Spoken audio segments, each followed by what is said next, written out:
Anarchy, going to the extreme. It's something all the angsty teenagers in Cedar Rapids, Iowa understand. Don't ask me why I said there specifically, it's just the first place that came to my head. But some of us older people need a more sensible and reasonable way to express our anger towards the plague-driven hellscape that we're slowly heading towards with our one-world government. And what better way to forget our inevitable demise than with the power of rock? Punk rock. Like Dwayne. The year is 1974. And the symmetrical coconut hairpiece is still in style, baby. And this newly formed swagger is making its way to New York City to form the four-man rock band known as the Ramones. Though, none of them are actually named Ramone, though. That's like a whole thing. Paul McCartney fan club, all that. You would check into hotels named Paul Ramone. Your guess is as good as mine.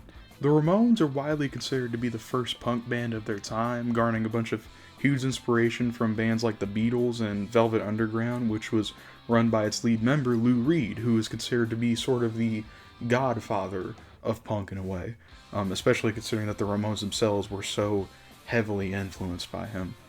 They broke onto the New York scene with their unique sound, their biggest song to this day still being Blitzkrieg Pop from 1976.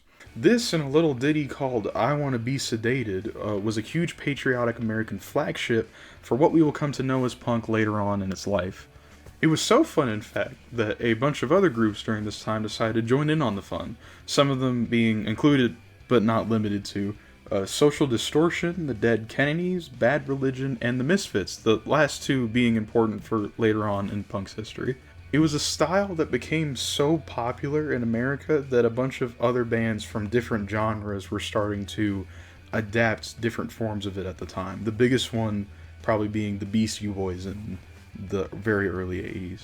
However, while NYC and company were getting their groove on like it was 1977, which it was, there was a combination of admiration and horrible civil unrest, is what I'm going to call it, that inspired four other people around this time to create their own sound of punk in Great Britain, which I'm now going to be calling Britpunk. Johnny Rotten and his band the Sex Pistols are probably the worthiest contender for the popularization of Britpunk, which is our first punk subgenre, and it definitely will not be the last.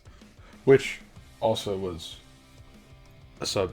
punk in itself was a subgenre of rock, which was a subgenre of rock and roll, and you can already see how music and the world of music can get very, very complicated.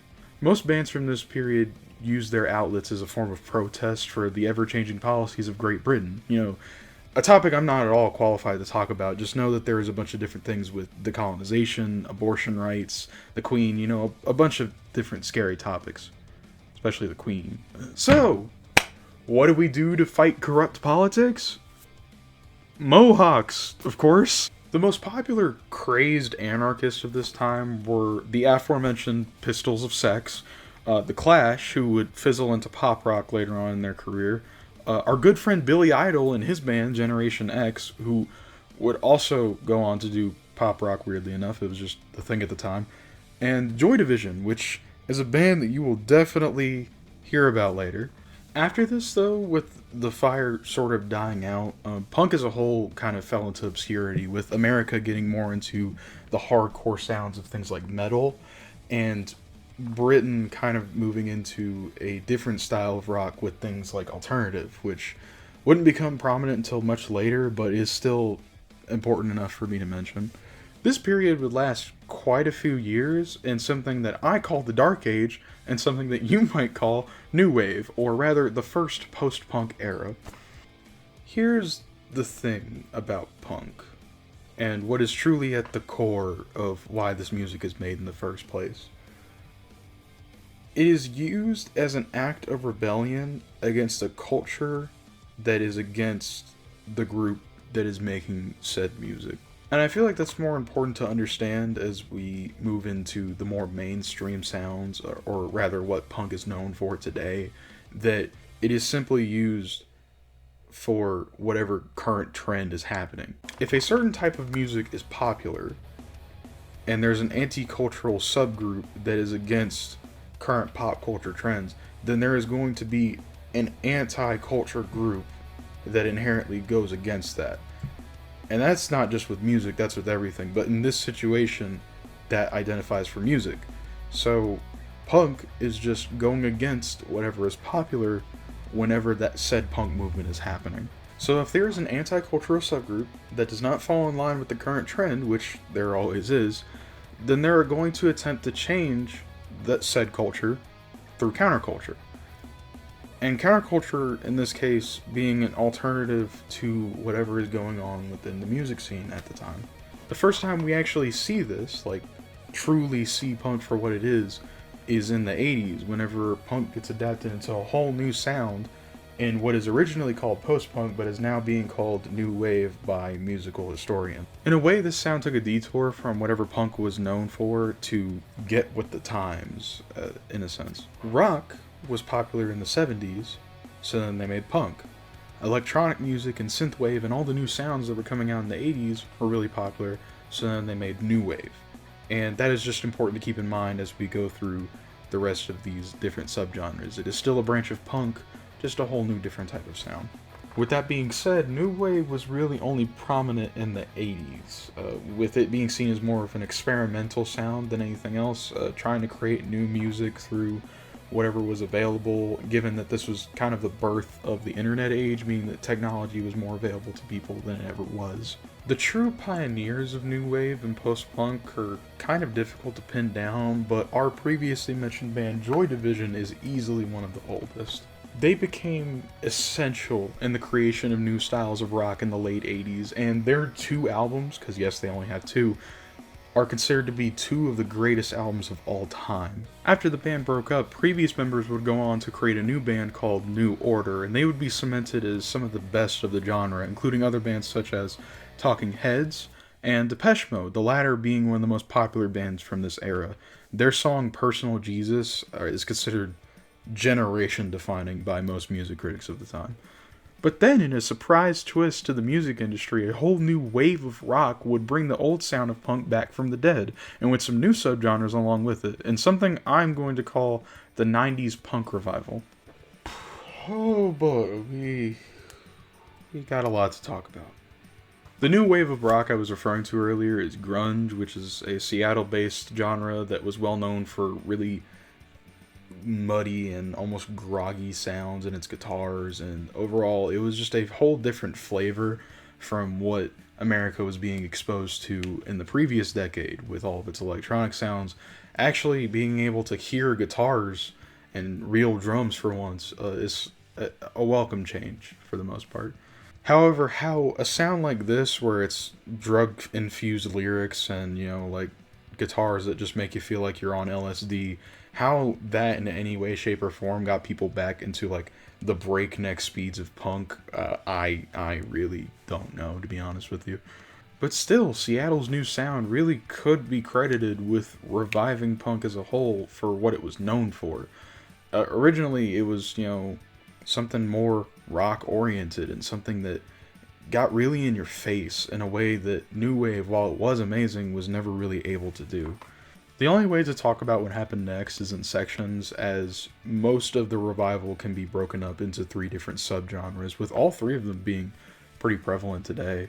The first subgenre was skate punk. Yeah, Tony Hawk doing pop shove-its while we all wear our cool Vans in Anaheim, California, man. Skate punk, for the most part, was pioneered by Bad Religion in the 70s, if you remember them from the very beginning with punk.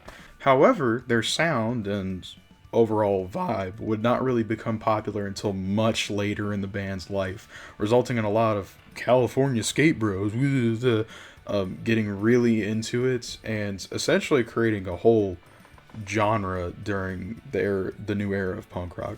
A lot of bands were influenced by the subgenre during this the Chimera.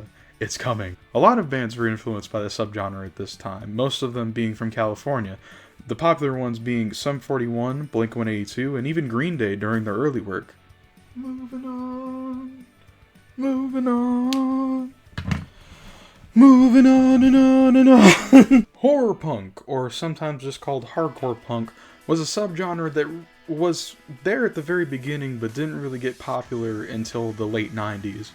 The band creating it being the Misfits. The Misfits were pretty popular in the New Jersey scene in the 80s, but their true cult following wouldn't come until they made a new string of albums in the 90s, their biggest being American Psycho in 1997. This recontextualized the entirety of their sound for a younger audience, and while a lot of bands wouldn't cite the Misfits as a source of inspiration, the hands that did inspire them would more likely be inspired by the Misfits. The best example of this being the father of all emo rock bands, My Chemical Romance. Emo rock, of course, being a genre that was essentially created by My Chemical Romance, who actually grew up in 1980s New Jersey. Now, I know what all of you are probably thinking. You're probably saying to yourself, well, hey, I don't see any of my favorite punk bands. You're talking about MCR, you talk about Green Day, but where's all the good ones? Where's Fall Out Boy? Where's the rest of them? Where's all my favorite bands? Pop punk. Yes, the term that will make die-hard punk bands violently vomit on the floor, but yet the one that critics will probably continue to use until the sun explodes. If you want to get super duper technical, you could say that this subgenre, because yes, punkheads, this is a subgenre, was started by the Ramones when punk first became popular, as is the name. But I would argue that there's a difference between making music for the purpose of fun and rebellion, and then making music for the sole purpose of getting popular and making money, which is pretty much all of the bands that are in this genre. Except for the sake of contextualization, we're gonna say that pop punk has a angsty flair to it that makes it different from normal pop music. It is widely acknowledged by pretty much every punk fan that the term pop punk and the category itself was first popularized by the band Weezer. Rivers Cuomo and company went on to create their very first album, Weezer, in 1994.